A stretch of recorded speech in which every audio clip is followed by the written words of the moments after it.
I've done a number of videos on rent to rent, including case studies, vlogs, and training videos as well.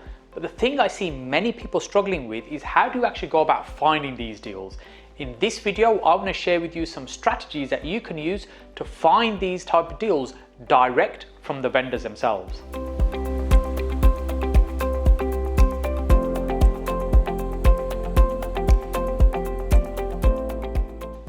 If you're watching for the first time, my name is Hussain, and on this channel I have 3 videos a week to ultimately help you get further faster in your property investing journey. So when it comes to finding these types of deals, rent to rent deals, we've got the most common strategy many people will follow, which is going to letting agents and finding the properties there. However, if you want to cherry pick the best deals, a better strategy is to go to find the vendors, the owners, the landlords of the properties, so that you can structure a deal directly with them. That also means that you cut out the middleman. You often can create more favorable terms as well. But how do we go about actually finding them? Well, think about it as marketing and a marketing campaign. There's 2 ways you can do that. One is you can go looking for the landlords. The other one is you can get them to come and find you. So let's talk about those 2 different methods.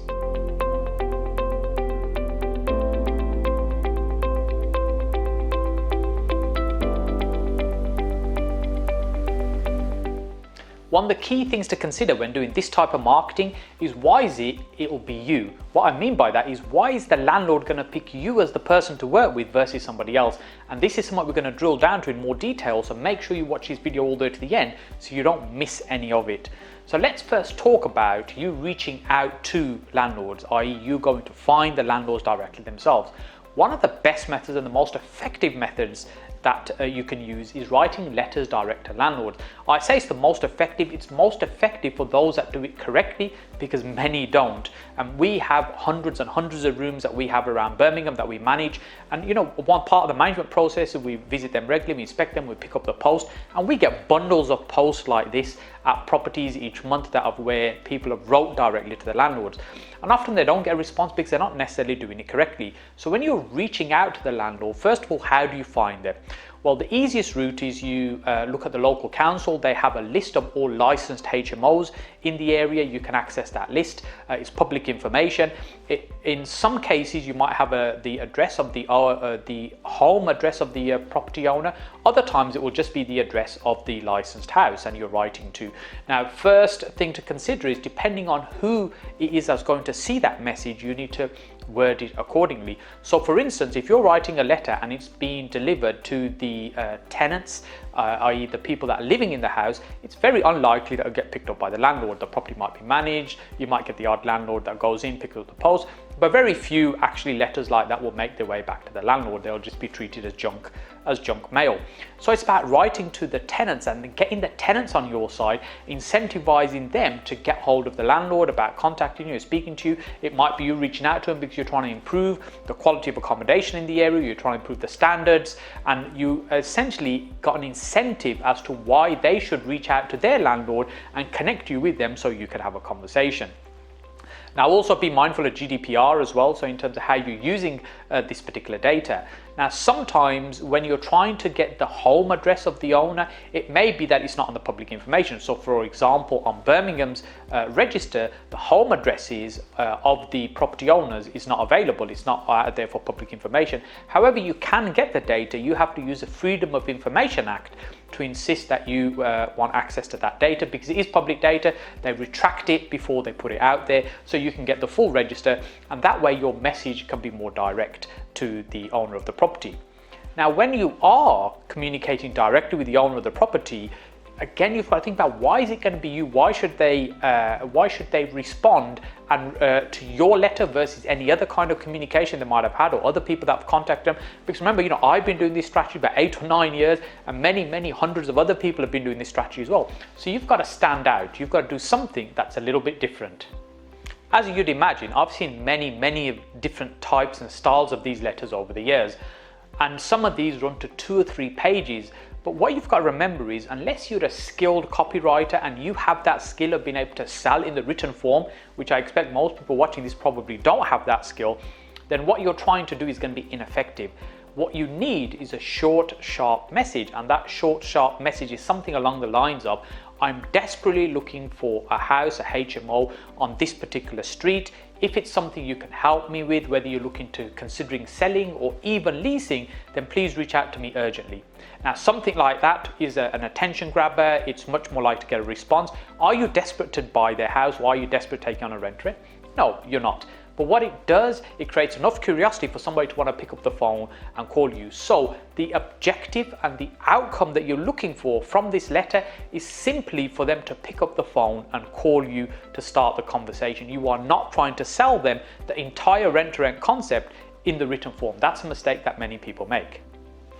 Other ways to reach out directly to the landlords is to find where they're advertising themselves for tenants. So for example, they might be advertising on Gumtree, they might be running adverts on Spare Room, and you can reach out to them on those platforms. So your message may be something along the lines of, would you be interested in tenants that can provide you a guaranteed rent for the whole property, or something along those lines. Essentially, again, you want to grab their attention, because at this point, you're not trying to sell them you're just trying to get their attention just to start the conversation. And there'll be many platforms that you'll find landlords advertise on. The primary ones, for example, if you're looking for properties where landlords are advertising for professional tenants, it's much more likely to be something like Spare Room. But of course, as I mentioned, there's many other platforms that you could find these on too. And of course, more modern mediums like Facebook, etc., Facebook Marketplace, you'll find that they are landlords advertising these. Back in the day, there was stuff like the Loot, the bargain pages, but these are all long disappeared now in terms of paper newspapers and adverts. So when you communicate with the landlord in these type of platforms, what you're looking for is for them just to start the conversation with you so that you can take it to the next step. If you feel a little bit uncomfortable about reaching out to the landlords in this way, then another technique that you can use is to respond to their advert as though you're the tenant. So what I mean by that is you're responding to the advert and say you're looking to arrange to view the room and when would be a good time for you to actually see them. This way, what you're able to do is get in front of them as a face-to-face conversation rather than it just being on messaging. So some people find it much more comfortable to do that. Now, you don't necessarily have to say that you're looking for a room for yourself. Now, if you're my age, it might feel a little bit odd if you're looking at a room with a little 20-year-olds.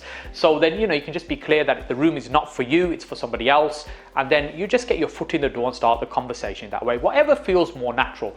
One of the things when I was doing quite early on, I was learning this type of stuff, what I found was I was trying to learn the words that people were using and the phraseology, but it became quite clunky trying to say it. And I think it's really important to understand the concept, but then make it your own. So when you're speaking to the landlord in this way, speak in a way that feels comfortable for you rather than trying to use somebody else's words and regurgitate them in that way. It never feels the same and never really flows in the same way.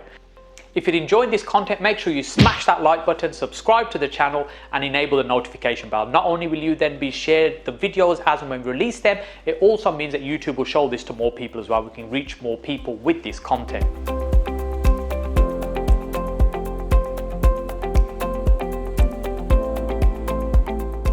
So we've talked about how we can reach the landlords that we're looking for, how we're reaching out to them directly. Now let's talk about how we can get the landlords to come to us and the type of marketing we need to use there. This is about having adverts that they respond to. So what type of adverts might they be? So first of all, one of the most common and popular techniques that I found that's worked quite well for me is leafleting.